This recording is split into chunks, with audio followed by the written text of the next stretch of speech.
Welcome to Low Key PD. In this video, we're going to explore how to use sections to control the flow of the form and really customize the experience for each user. So I've got my two sections here, and I'm going to go back to section 1, and in section 1 I'm going to add a question.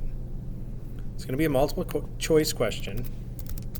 Which section do you want to go to? Now this question is really just for this tutorial, but you can imagine making a quiz on Google Forms or a test on Google Forms where students, the answer to one question determines where they go after they submit that question.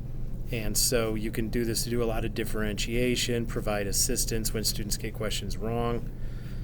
So my two sections are section 2 and section 3. And now that I have the question, I'm going to go to this little menu down here, more options, and I'm going to select go to section based on answer. So when I click on that, I get new options for this question. If the user selects 2 for which section they want to go to, I can just tell the form, take them to section 2. Whereas if they select section 3, I can set it up where the form will automatically take them to question 3 based on that selection.